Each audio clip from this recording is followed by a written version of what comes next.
Abbas piştî ku bûyerên Helebê dest pê kirin yanî Enqere jî ser hev daxuyanî dide bi taybet Wezîrê Derve Tirkiye Hakan Fidan û berdewam yanî çi Wezareta Bergîriya Tirkiye çi Wezareta Derve Tirkiyeyê piştevaniya hikûmeta Şamê dikin dijî Hesedê ji ber vê yekê ev yek di nava Kurdên Bakurê Kurdistanê de jî bûye sedema nerazîbûnan yani ne tenê Bakurê Kurdistanê gelek parçeyên dînên Kurdistanê jî gelek deverên cîhanê jî Kurdan dilgiran kiriye bi taybet Kurdên Bakurê Kurdistanê ji ber ku Kurdên Bakurê Kurdistanê dibêjin 30 milyon Kurd Türkiye dijîn nêzîkî 30 milyon Kurd Türkiye dijîn divê siyaseta Tirkiye wisa be ku Kurdên xwe dilxweşker be dilê wan xweş bike ne wan ji xwe dilgiran bike ve jî em ê vê siyaseta Enqereyê siyaseta berpirsên Enqereyê Tirkiyeyê digel pisporê peyvendiyên navdewletî Doktor Mustafa Peközî baxfin de çend pirsê me hebe. Hocam hoş geldiniz öncelikle Hûn yayınımıza. bi xêr hatin.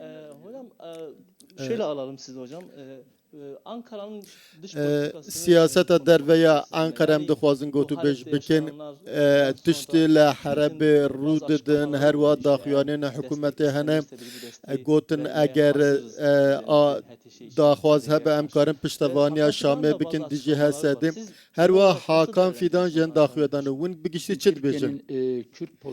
Siyaseta Tirkiye hemberî Kurdan ne tenê li Helebê yan jî ji bo Rojavayê Kurdistanê li hemû navçeyê ji bo çareseriya pirsa Kurd siyaseta xwe ya berê ye hebûna Kurdan qebûl nakin.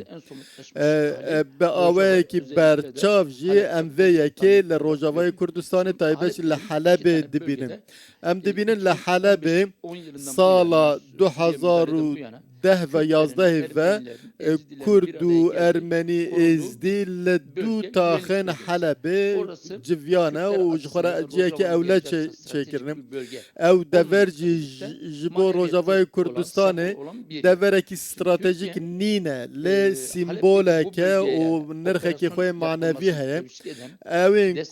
Ewên ku piştgirî dane operasyona Helebê û kesên fişar dane ser Şamê ku operasyonê bikin li vê derê armanca yekê ev e ku li ser van her dû taxan ji bo Rojavayê Kurdistanê peyamekî bidin û bêjin ku Kurd li Sûriyê nikarin bibin hêzekî civakî û hêzekî siyasî li Rojavayê Kurdistanê. Ev stratejiya wan e. Tirkiye got rast e em dikarin piştevanî bikin. Lê em dizanin Tirkiye ji xwe li Helebê ye.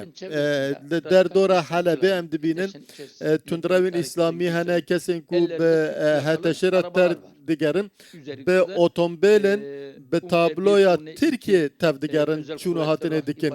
Her wiha tîmên wanê taybet, hêzên wanê taybet li wê derê hene.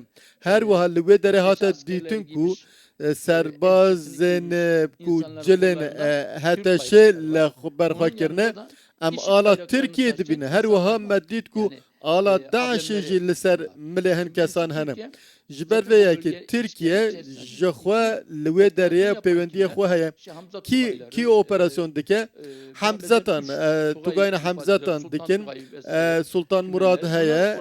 Em dibînin ew operasyonan dikin. Ew kîne? Ew endamên artêşa millî Sûriye ne, PKK'ên wan e û ewana tev li heteşê bûne. Artêşa Sûriye bûne.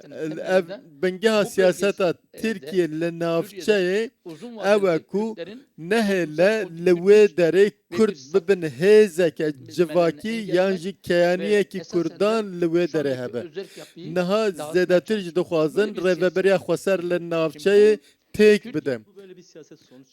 Ev siyasetekî wa de encam bigire gelo. Bi vê siyasetê encam nayê girtin. Em dibînin li Tirkiye jî niha proseyekê aştî heye, banga Öcalan heye, siyasetekî li ser İmralî tê meşandin. PKK dê çekên xwe deyne.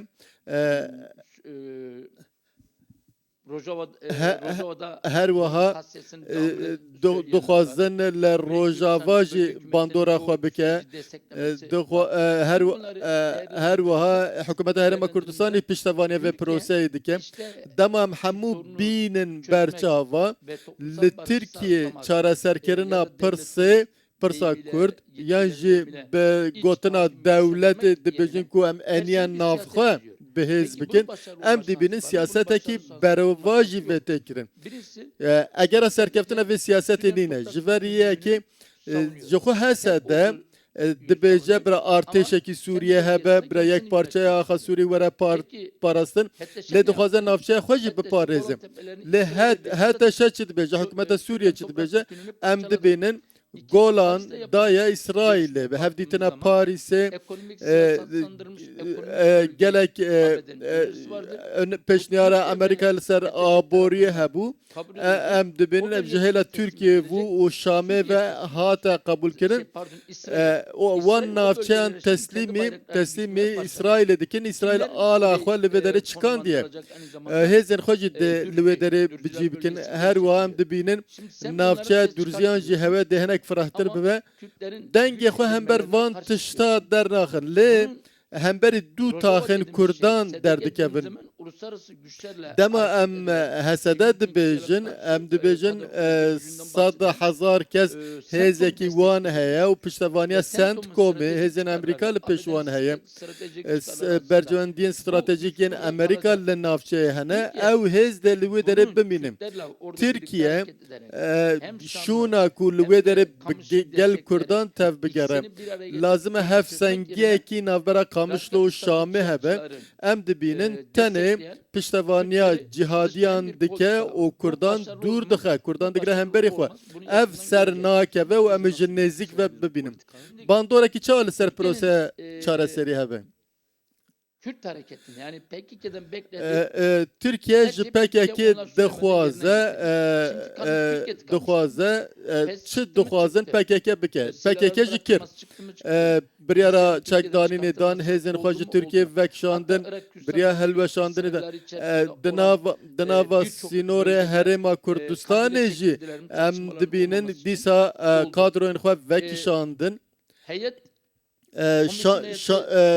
şanda komisyonu çûligel Öcalan'ı hevdîtin kirin tiştek em dibînin devlet tengav biye divê gav bavêje lê vê cerê Sûriye dikin merc niha jî behsa İranê dikin dibêjin ku eger heye li Rojhilatê Kurdistanê jî Kurd li wê derê jî hinek gav bavêjin biryara yekbûna Partiyên Kurdistaniyan heye li wê derê dibêjin la ew bira bêdeng min ku em li vê derê prose birêve bine Sûriye welatek cuda ye Iraq cuda ye İran cuda ye Türkiye cuda ye wekî pirsekî dawî ez bipirsim daxuyînên Herêma Kurdistanê jî derbarê Helebê taybet daxuyînên Serok Barzanî hebû gotin egereke paqişkirina Kurdan li navçe hewûn çawa dinirxînin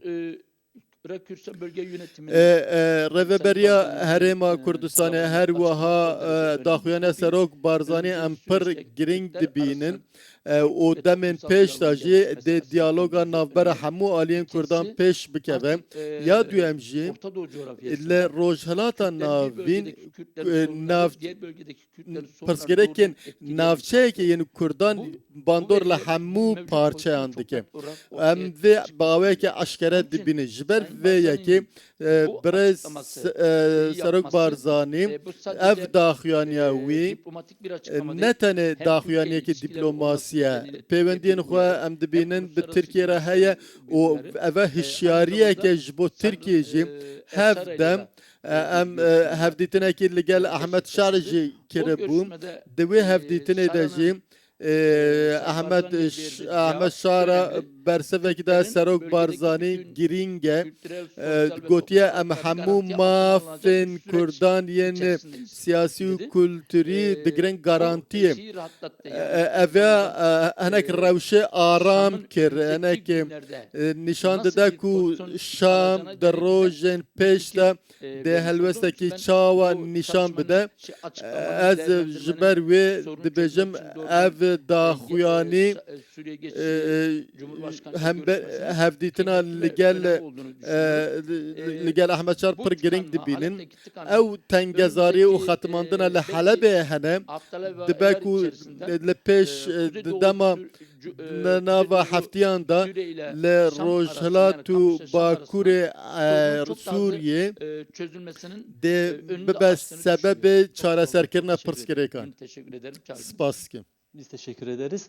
Abbas yani daxuyaniyen Seydayê Doktor Mustafa Peközî bi vî awayî bûn daxuyaniye bi taybet li ser Serok Barzanî jî diyar kir ku ebe hişyariyek bû yani Serok Barzanî hişyarî da hem Enqereyê hem jî hêzên navdewletî ku bêne serxet ku mafên Kurdan bila garantî bikin li Sûriyeyê. Abbas karvedan bêguman ji alî opozisyonê jî Tirkiye hene yani wekî mînak ez bidim parlamenterên CHP'yê ev bûyerên li Helebê wekî bûyerên dijî mirovahiyê penase dikin û her wiha parlamenterekî CHP diyar dike ku divê hikûmeta Tirkiyeyê dema ku di meseleya Gazze'ye de hewla rola navbenkariyê digerîne rola dawîkirina şerî digerîne boçi li Helebê ku her du alî Müslümanın vê rolê nagerîne dibe teref dibe alîgirê şerî bi vî awayî CHP rexnel hikûmetê digire û Partiya Siberojê jî her wiha li ser rexnel siyaseta